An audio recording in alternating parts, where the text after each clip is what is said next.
taliyaha cusub ururka 41aad ee Gamaadiid guutada shanaad qaybta 27aad Dhamme Cabduqaadir Cali Nuur oo loo magacaabay ayaa xilka taliyaha si buuxda ula wareegay maanta waxaana uu kala wareegay kusimaha taliyaha ahna abaanduulaha ururka 41aad Dhamme Axmed Faarax Booni xil wareejinta ayaa waxaa goobjoog ka ahaa saraakiil ka tirsan ciidanka iyo dhammaan ciidanka xoogga dalka ee ku sugan degmada Bulaburde ugu horeyntii ayaa waxaa goobta xil wareejinta ka hadlay taliyaha saadka ururka Barre Cabdulle Warsame Barre Ceeru anta waxaan halkaan u nimid xil wareejinta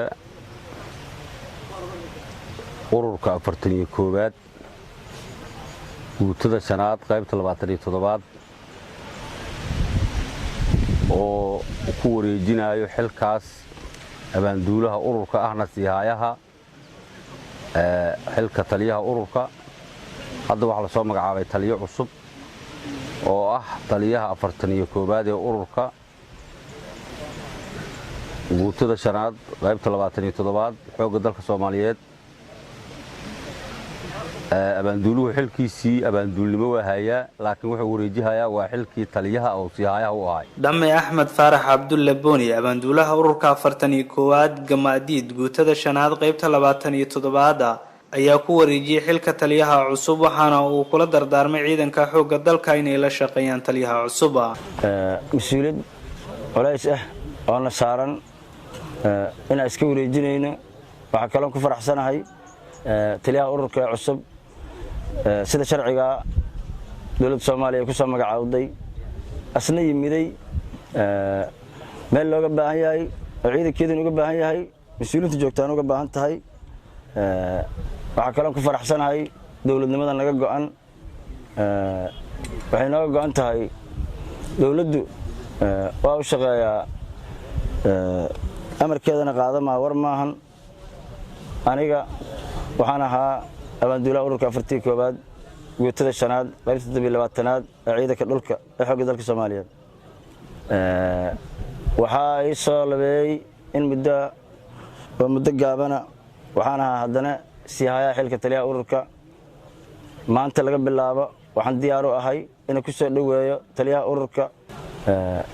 taliya Cabduqaadir ku soo dhawaaw kumitiga guddoon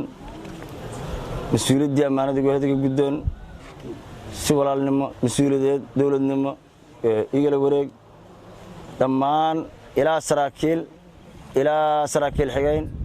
ilaa alifle ilaa dibley waxaan diyaar u nahay ururka 41aad haddaan nahay inaan xeerka sharciga islaamka iyo xeerka dawliga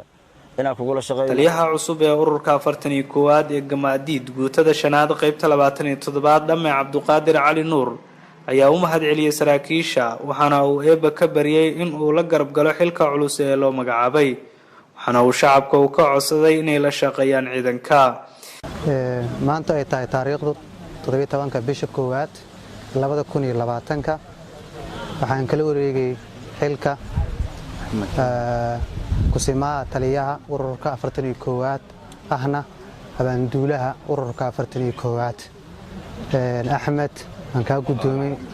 Axmed Faarax Cabdulle walaal ka gudoomay xilkii cuslaa ay igu wareejisay marka xigta waa xil culus waxaan jeedinayaa in Ilaahay nagu garab galo bini aadan nolol marka xukumayso waa xil culus waxaan jeedinayaa Ilaahay naga aqbalo inuu Ilaahayna la garab galo dhammaan waxa aad ugu faraxsanahay soo dhaweyntii igu sameeyeen abaanduulaha iyo saraakiishiisa kaleete ururka 41aad ee degan degmadan Bulaburde waxaan rajaynayaa meesha uu joogo inaan ka sii qaado haddii Ilaahay lagu garab galo midda kaleete xigto waxaan ka codsanayaa dhammaan bulshada gobolka degan gaar ahaan degmadan Bulaburde degan inay la shaqeeyaan deena ciidanka iyo bulshada ay wada shaqeeynin waxa uu mihirgelayaan haddii la wada shaqeynin cadawga ma joogsanayo si cadawga loogu adkaado oo degmadan looga saaro go'doon ka saaran oo degmadan u noqoto degmo xor ah